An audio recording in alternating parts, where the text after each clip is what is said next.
Finally, merong sulit na Realme sa halagang 5,000 ngayon, itong Realme C51. Magandang specs ng phone na to dahil halos lahat ng specs niya is na-upgrade compare sa may last year model na sinundan niya, na si Realme C30s. At mukhang si Realme C51 ang pinakamurang nakita ko ngayon, na merong super na refresh rate sa mga Mobile Legends. Tapos sa Ultra Graphics pa.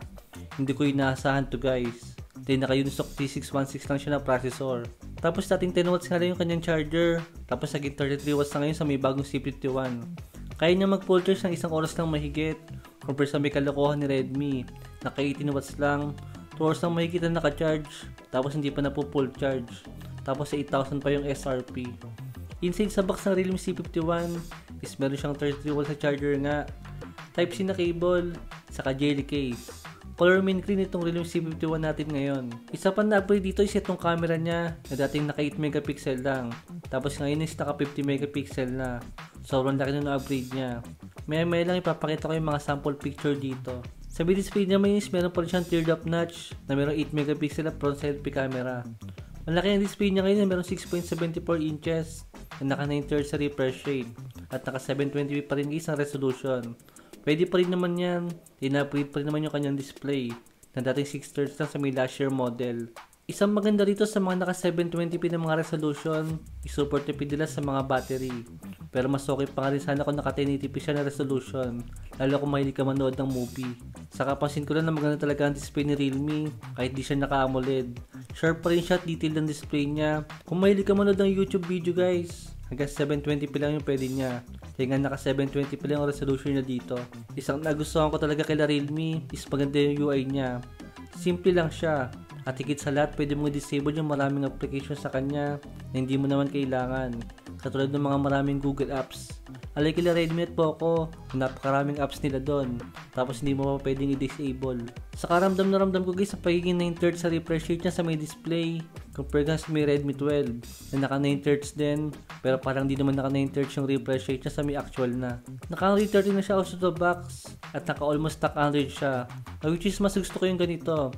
Dahil mas mabilis siyang gamitin. Well guys, to be honest, na-upgrade nga yung kanyang camera.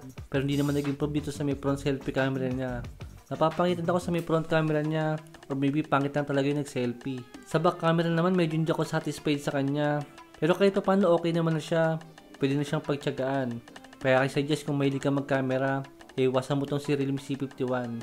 Dahil baka mabiting ka sa kanya sa may camera. Sa may video quality naman ito yung sample niya guys. Ayun na ako humusga. Dahil hindi ka naman sigurado bibili ng ganitong klase ng smartphone kung gagamitin mo siya pang video. Hindi talaga sila ganun kaganda. Ito talagang kulang sa mga budget ng mga smartphone ngayon na understandable naman dahil mura nga lang sila. Dahil medyo talagili talaga sila sa pagdating sa may camera. Sa performance naman ng Unisoc T616 na processor, ito yung sample ng gameplay niya sa may Mobile Legends. Meron nga siyang ultra na graphics dito at super na refresh rate. Masyadong mataas to para sa may ganitong presyo ngayon. Saka itong Unisoc T616 na CPU niya, isalos kapantilan to ng G88 ngayon. Kaso mukhang mas nagagandahan pa ako sa Unisoc na to compare sa may G88. Makakapag-games naman kayo ng casual dito dahil powerful enough naman siya, lalo kung pang Mobile Legends lang. Ang isang kulang lang sa kanya guys, is naka single speaker lang.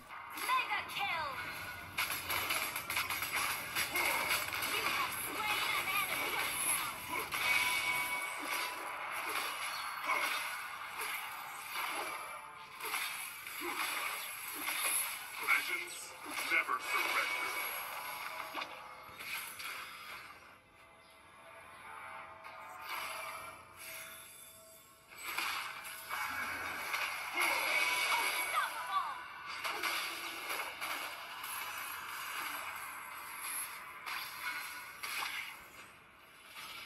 On, tell it on.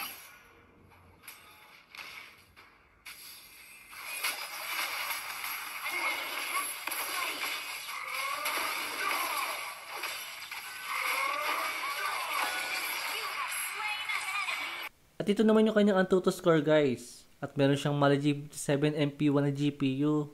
At up to 10 fingers yung supported niya sa may multi-touch. Dinaig pa nito guys si Infinix Note 30. Na 5 fingers lang supported sa may multi-touch. Asahan natin na meron lang siyang medium na graphics. At kaya na frame rate dito ang supported sa kanya. Dahil mababa nga lang yung kanyang GPU. Yun yung sample ng gameplay ko sa kanya guys. Okay naman siya para sa akin. Smooth naman yung gameplay ko.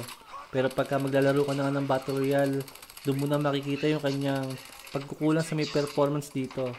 To be honest guys, nung ginagawa ko itong review ng C51 ngayon, is biglang dumating yung Itel S23. Kaya bigla talaga ako naguluhan dito kung sulit pa ba si Realme C51 ngayon. Pero ang napansin ko lang, kung Realme talaga ang gusto mo at willing kang bumili sa online, I think sulit naman siya kung 5 mo lang siya may bibili sa may Shopee, sa may 4128 na version niya.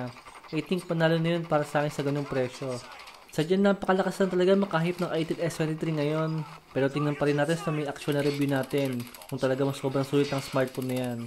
Pero kung trip nyo yung Realme C51 ngayon, yes guys, sulit naman yan para sa akin. Sa may camera na talaga ako kayo mabibitin sa kanya. Pero overall, sulit naman yan.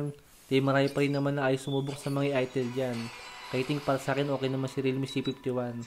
Palit na lang po guys yung nakatulong ang video na to. Thanks for watching.